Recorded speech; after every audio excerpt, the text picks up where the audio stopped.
সম্পর্ক হওয়ার পরেও নদী ভাঙনের সাথে আমাদের কোনো সম্পর্ক ছিল না। আজকে 20-30 বছর থেকে যে স্থানে আমরা জন্মগ্রহণ করেছি, সেখানে বসবাস করেছি, গভীর সম্পর্ক আমাদের নদীর সাথে।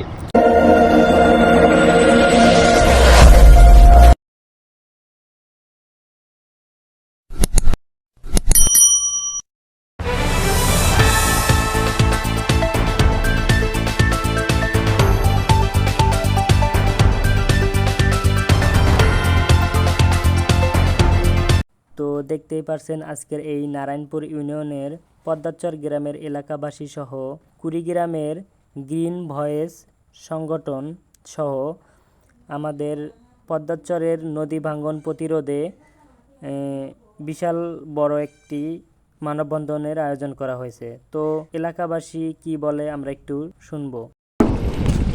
প্রায় 20 বছর ধরে বাংলাদেশ সহ বিভিন্ন দেশে আমাদের এই গ্রিন ভয়েস পরিবেশ নিয়ে কাজ করে যাচ্ছে। আমাদের 16টি অঙ্গ সংগঠন সর্বদাই কাজ করে যাচ্ছে। তার মধ্যে নদী ভাঙ্গন বা নদী রক্ষা, নদীর আইন প্রণয়নের প্রতি আমরা খুবই গুরুত্ব দিয়ে যাচ্ছি।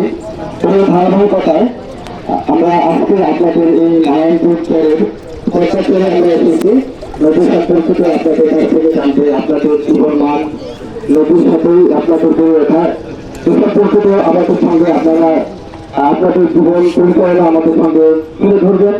আর আমরা 28 তারিখে যে নদী দিবস পরিচালিত হয়েছে, এই নদী দিবস উপলক্ষে আজকে আমরা এই কর্মসূচির আয়োজন করেছি। তো আপনারা আশাবাদী বা আমরা আশাবাদী আপনারা আমাদের সঙ্গে থাকবেন।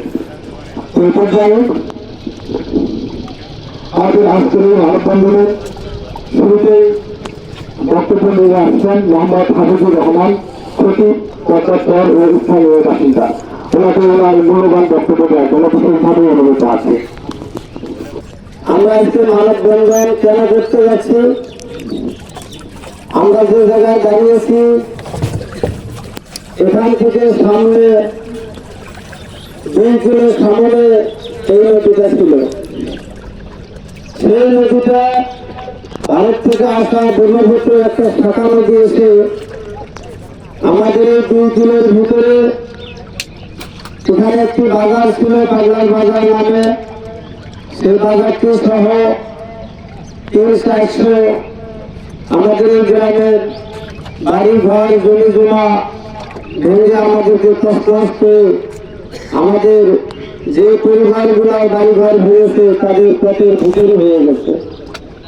কিন্তু দুঃখ হলে সত্য, এই দেশে নদী ভাঙ্গন হোক, যে কোনো বিষয় হোক, আমরা উপর মহলের সরকারের তরফ থেকে যারা উচ্চ পদস্থ যারা আছেন তাদের মুখে অনেক কথাই শুনি, কিন্তু আমরা অবহেলিত এলাকায় বসবাস করার কারণে আজকে আমাদের পরিবার নিয়ে যে একটু থাকবো, সেই থাকার জায়গাটুকু নাই, বিলীন হয়ে যাচ্ছে। কিন্তু জেলা পরিষদ, উপজেলায় এমনকি রংপুর পর্যন্ত যাওয়ার পরেও সরকারের কর্মকর্তার তরফ থেকে আজ পর্যন্ত আমরা কোনো সাড়া পাইনি। না পাওয়ার কারণে আমরা আজকে মানববন্ধনের মাধ্যমে আমরা সরকারের যারা এখন দায়িত্ব আছেন এবং যে সমস্ত কর্মকর্তা আছেন তাদের কাছে আমাদের জোরালো দাবি, 28 তারিখে আপনারা যে আয়োজন করেছেন আমরা দেখেছি, যদি আপনাদের আগ্রহ এবং সদিচ্ছা থাকে, সেই সদিচ্ছার অংশ হিসেবে আমাদের এই পদ্মাচরের নদী ভাঙ্গন রোধ করার জন্য এটা আপনাদের দায়িত্বের ভিতরে পড়ে। সেই জন্য আমরা পদ্মাচরবাসী অবহেলিত থাকার পরেও আমরা গরিব দুঃখী মানুষ, দূর দূরান্ত আমাদের পরিবারবর্গ কাজ করে খায়, একটু সুখে থাকার জন্য যে বাসস্থানটুকু না থাকার কারণে আমরা জোরালো দাবি করছি এবং নদী ভাঙ্গনের এই রোধ থেকে নির্মূল করার জন্য যত প্রকার বাদ এবং যত প্রকার সরকারের তরফ থেকে সহযোগিতা, সেই সহযোগিতার দাবি আমরা জানাচ্ছি। আমরা জানি আমাদের এই এলাকায় উপর মহলে কোনো লোক না থাকার কারণে, কোনো যোগ্য লোক না থাকার কারণে আমাদের এই দুঃখের কথা বেদনার কথা আমাদের সরকারের কান পর্যন্ত পৌঁছানোর মতো কোনো লোক নাই।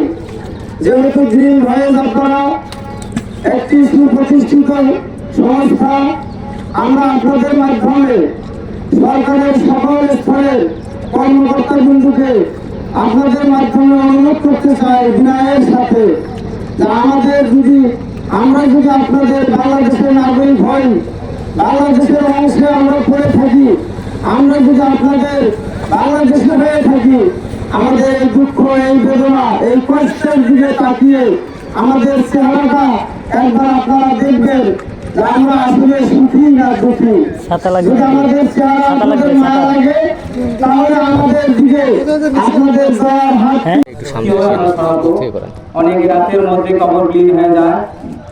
এখানে আমাদের দেশটি হলো কৃষি প্রধান দেশ, সেখানে আমাদের কৃষি অনেক জমি নদীর কবলে পড়ে যায়। আমি মনে করি যদি দেশটি কৃষি প্রধান দেশ হয়, তাহলে সরকারের দায়িত্ব এই জমিগুলো রক্ষা করা এবং এই দেশকে কৃষি কাজের জন্য আরো উৎসাহিত করা। আমাদের এখানে দেখা যাওয়া, যেখানে দাঁড়িয়ে আছি, এখান থেকে প্রায় 500 বিঘা জমি ফসল সহ ধ্বংস হয়ে যায় এবং বালুচরে পরিণত হয়। সেই আদিম যুগের মতো আমরা এখানে এখনো আছি, যে যুগে উপর ধাপের লোকরা শুধু জনগণ ছিল, ভোট দিতে পারত। সেই যুগের মতো আমরা যেহেতু বাংলাদেশের নাগরিক, কিন্তু নামে নাগরিক, কোনো ত্রাণ বা কোনো সুযোগ সুবিধা আমরা পাই না। শুধু ভোটের সময় একটু আমাদের সবাই দেখা করে যায়, এলাকার মন্ত্রী, এমপি, চেয়ারম্যান, মেম্বার। ইলেকশন শেষ হওয়ার পরে আমাদেরকে তারা চেনে না। তারা যেমন ভাবে আমাদের কাছে অনুরোধ ভাবে ভোট চায়, তেমনি ভাবে আমাদের সকল কাজের জন্য তাদের কাছে যাইতে হয় এবং যাওয়ার পরও আমরা সেভাবে সুযোগ সুবিধা পাই না, তাদের কাছ থেকে অনেকভাবে বঞ্চিত হই। আজকে আমি আশা করতাম এখানে থাকা লাগতো আমাদের ইউনিয়ন মেম্বার, চেয়ারম্যান এবং আরো অনেক কিছু, কিন্তু আমি ব্যর্থ। আমি আমার সংগঠনের ভাইদেরকে সেইভাবে সম্মান করতে পারি নাই। আমি প্রথমে দেওয়ার জন্য সম্মানিত পদ্মাচরবাসী, আমরা বর্তমান যে স্থানটিতে দাঁড়িয়েছি, এটির সামনের দিকে যদি তাকাই, এক সময় এই স্থানটি আমাদের ডাঙ্গায় ছিল, কিন্তু আমি 2 মাস আগেও এদিকে আসছিলাম। আসার সময় আমার দেখে যেটা মনে হয়েছে, অনেক অংশ ভেঙে গেছে। তখন থেকে 2 মাস আগ থেকে এখন পর্যন্ত প্রায় যতটুকু শুনলাম 50 বিঘার উপরে জমি ভেঙে গেছে। আপনারা জানেন, নদী রক্ষা কমিশনের রিপোর্ট অনুযায়ী আমাদের আরো যেগুলো গ্রাম রয়েছে, এই যে সামনে দেখবেন আমাদের একটা গ্রাম ছিল, 100+ ঘর ছিল, এই ঘরগুলো নদীতে বিলীন হয়ে গেছে। এরা কোথায় বাড়ি ঘর করবে, কোথায় তারা পড়বে? মসজিদ ছিল, মাদ্রাসা ছিল, একটা প্রাথমিক বিদ্যালয় আছে, এই 1.5 কিলো 1 কিলো কম হবে, সেটাও ঝুঁকিপূর্ণের মধ্যে রয়েছে। আমরা আকুল আবেদন জানাবো যে আমরা জন্মভূমিতে বেঁচে থাকতে চাই, আমাদের জন্মভূমিতে আমরা বসবাস করতে চাই। এই আমাদের জন্য সুযোগ করে দেয় উপর মহলে, যেন এই এশিয়ান টিভির মাধ্যমে যেন উপর লেভেল থেকে এই দ্রুত কাজ করে, মিথ্যা আশ্বাস যেন আমাদের না দেয়। আমরা মিথ্যা আশ্বাস দিয়ে বেঁচে থাকতে চাই না। আমাদের যেহেতু বাংলাদেশে জন্মগ্রহণ করেছি, আমাদের অধিকার আছে, আমরা যেন এই অধিকার বাস্তবায়ন ফিরে পেতে চাই, ফিরে পেতে পারি, সে আশা আমি ব্যক্ত রাখি।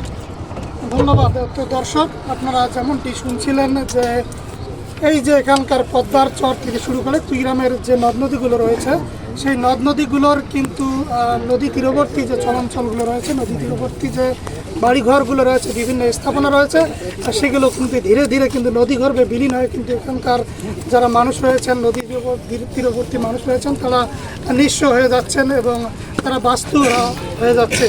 তো তারা যেটি দাবি করছেন যে তারা সাময়িক কোনো সমাধান নয়, তারা চান একটি স্থায়ী সমাধান এবং নদীর দখলমুক্ত, দূষণমুক্ত। এই ছিল কুড়িগ্রামের এই যে পদ্মার চর, নারায়ণপুর ইউনিয়নের এই পদ্মার চর থেকে নদী ভাঙনের সর্বশেষ খবর। হাফিজুর রহমান হৃদয়, এশিয়ান টেলিভিশন, পদ্মার চর, নারায়ণপুর। তো শুনতেই পারছেন এলাকাবাসীর মুখের কথা এবং তারা কি পরিস্থিতিতে আছে সেটা।